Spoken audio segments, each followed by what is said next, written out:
할렐루야! 안녕하세요. 대전침례교회 명성 목사입니다. 오늘 2월 14일 함께 나누실 말씀은 마태복음 9장 9절에서 17절 말씀이 되겠습니다. 제가 봉독을 읽고 함께 말씀 나누겠습니다. 예수께서 그곳을 떠나 지나가시다가 마태라는 사람이 세간에 앉아있는 것을 보시고 이르시되 나를 따르라 하시니 일어나 따르니라. 예수께서 마태의 집에 앉아 음식을 잡수실 때 많은 세리와 죄인들이 와서 예수와 그의 제자들과 함께 앉았더니 바리새인들이 보고 그의 제자들에게 이르되 어찌하여 너희 선생은 세리와 죄인들과 함께 잡수시느냐. 예수께서 들으시고 이르시되 건강한 자에게는 의사가 쓸데없고 병든 자에게라야 쓸데있느니라. 너희는 가서 내가 긍휼을 원하고 제사를 원하지 아니하노라 하신 뜻이 무엇인지 배우라. 나는 의인을 부르러 온 것이 아니요 죄인을 부르러 왔노라 하시니라. 그때 요한의 제자들이 예수께 나와 이르되 우리와 바리새인들은 금식하는데 어째 당신의 제자들은 금식하지 아니하나이까. 예수께서 그들에게 이르시되 혼인집 손님들이 신랑과 함께 있을 동안엔 슬퍼할 수 있느냐. 그러나 신랑을 빼앗길 날이 이르니 그때는 금식할 것이냐. 생배 조각을 낡은 옷에 붙이는 자가 없나니 이는 기운 것이 그 옷을 당겨 헤어짐이 더하게 되며 새 포도주를 낡은 부대에 가죽 부대에 넣지 아니하나니 그렇게 하면 부대가 터져 포도주가 쏟아지고 부대도 버리게 됨이라. 새 포도주는 새 부대에 넣어야 둘이 다 보존되느니라. 아멘. 교회 다니는 것을 질색하는 남자가 있었습니다. 그는 한 번씩 자기 집에서 모이는 아내의 구역 예배를 손꼽아 기다렸습니다. 그 이유가 평소 청소를 잘하지 않아 어수선한 집이 깨끗이 치워질 뿐만 아니라 좀처럼 구입하지 않던 과자나 과일을 먹을 수 있기 때문이라고 이야기를 했다고 합니다. 그리고 결국은 계속되는 주님의 말씀을 들음으로 인해 믿음이 생겨서 교회에 와서 열심히 신앙생활을 하게 되었다는 이야기를 들을 때 여러분, 우리는 정말 구역예배, 가정을 방문하면서 하는 이 예배, 요즘은 셀 예배, 가정교회 많은데 다시금 복고일 수 있지만 구역예배가 다시금 이렇게 활성화되기를 주님의 이름으로 간절히 축원합니다. 예수께서 첫 번째로 오신 이유는 함께 하시려고 오신 줄 믿으시기 바랍니다. 나와 함께 하시기 위해서 임마누엘 하나님이 되는 것입니다. 아니면 굳이 오실 필요도 없지요. 왜? 하나님이시니까. 전도하기 위해서도 오시고 구원하시기 위해서도 오신 것도 맞지만 나와 함께 하시기 위해서 오신 줄 믿으시기 바랍니다. 진정한 빛이 되신 예수님을 보고 너도 이와 같이 예수님같이 빛이 되는 삶을 살아라고 예수님께서 말씀하신 줄 믿으시고 소금의 맛을 가지신 예수님의 맛을 보고 너 역시 소금의 맛을 내는 삶을 살라고 하신 것인 줄 믿습니다. 그래서 마태복음 1장에서는 임마누엘 하나님을 이야기하고 있지요.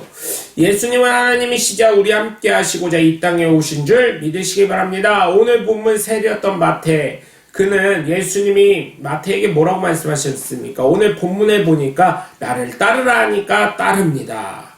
왜 그랬을까요? 진정한 빛이 되신 예수님을 보고 나도 이와 같이 빛을 낼 거다. 진정한 소금의 맛을 보고 나 역시 진정한 소금의 맛을 내리라 하는 마태의 그 속 깊은 속이 있지 않았겠습니까? 마음 중심에 예수님의 이야기를 안 들었겠어요? 들었겠지요.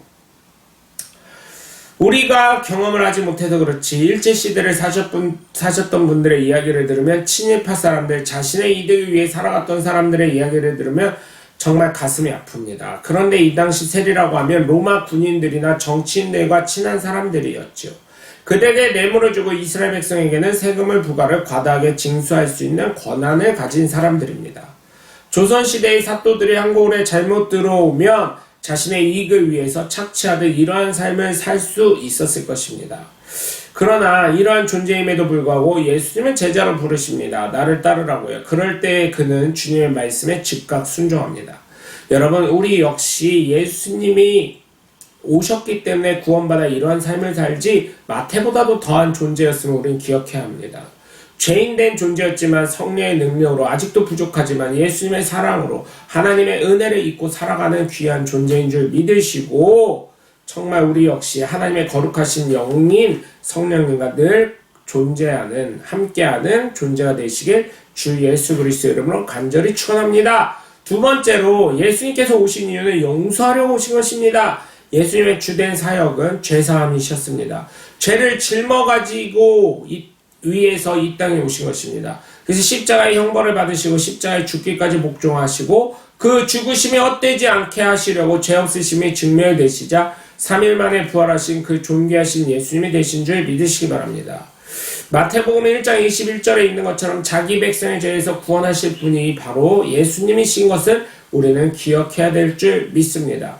예수님은 자신이 이 땅에 오신 이유를 정확하게 알고 계셨습니다. 한 번도 자신에게 주어진 사역의 방향성이 흐트러진 적이 없습니다. 그렇기 때문에 어디를 가시던 죄를 용서하시고 그들의 삶에 아브라함의 자손이 되게 즉 하나님의 자녀가 되는 권세를 주신 줄 믿으시기 바랍니다. 오늘 본문 10절에서 13절을 보시면 정말 예수님은 죄인을 부르러 왔다는 그 말씀에 저는 은혜를 받게 되었습니다. 꼭 야당이 있습니다. 교회 안에서도 야당이 있더라고요. 이상하게도 교회에도 야당이 있는데 교회에서 정말 뭔가를 하려고 할 때 그거 왜 해야 되는데요? 까지는 좋은데 뭐더러 그걸 하는데요? 이러면 야당이 되는 거예요. 그리고 하나 더 나아가서 교회를 와해시키려는 사단의 종로를 타는 사람들 꼭 꼬투리 잡아가지고 특히 목사님, 장로님 꼬투리 잡아서 아주 몰아내려고 작정을 합니다. 그래서 그게 안 되니까 요즘 교회 정관들 어때요? 네? 목사님 재신임 해야 된다고. 그럼 장로는 왜 재신임 안 하나? 권사는 왜 재신임 안 하고? 예? 왜 그런지 모르겠습니다. 재신임 하는 교회 장로들이요, 권사들이요, 교인들이요, 정신 차리십시오. 물론 목사들이 잘못했기 때문에 그렇게 하시는 거 충분히 이해가지만 하나님이 판단하라고 했죠. 언제 당신들 보고 판단하라고 했습니까? 그런 분들 위해서 기도하시길 바랍니다. 오늘 그런 사람들이 본문에 있는데 바리새인에 나옵니다. 바리새인들이 이야기를 하죠. 예수님의 제자들에게 어찌 너희 선생님은 세리와 죄인들과 함께 잡수시냐? 문제 있는 것 아니냐? 그 말씀을 들으시고 예수님 또 그냥 넘어가지 않으시죠. 사이다죠, 사이다. 예수님 직선적으로 말씀하십니다.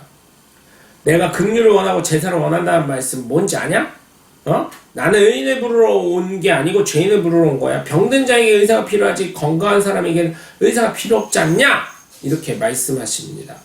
여러분 예수님은 죄인을 부르러 오셨다는 것을 기억하시고 저와 여러분이 바로 죄인이었음을 인정하고 예수님께 회개한 사람인 줄 믿으시고 아직도 예수님을 알지 못하는 수많은 죄인들을 예수님 앞에 나올 수 있도록 저와 여러분의 삶이 더욱더 하나님 앞에 바른 삶이 되시길 주 예수 그리스도 이름으로 간절히 축원합니다. 세 번째로 예수님께서 오신 이유는 변화시키기 위해서 오신 줄 믿으시기 바라요.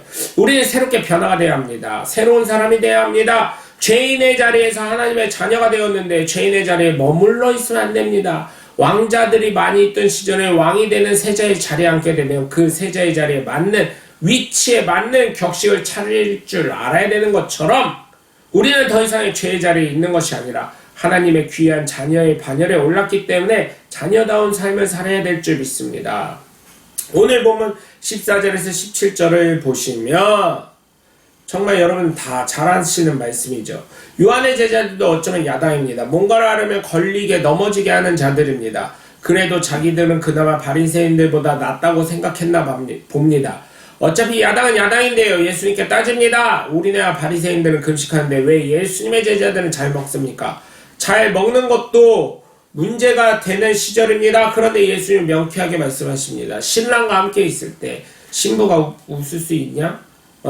뺏길 때는 그때는 금식하게 될 것이다. 생배 조각을 낡은 옷에 붙이는 자가 없는데 그것을 새로운 조각과 헌 옷을 당기는 힘이 맞지 않아 틀어진다. 또 새 포도주를 낡은 그 푸대에 넣지 못한다. 수송 과정에 따른 그 가죽 푸대가 이기지 못해서 터질까봐 그러는 것이다. 그런 얘기를 하십니다. 새롭게 변화된 하나님의 자녀들은 더 이상 죄악의 자리에 있으면 안 되는 것입니다.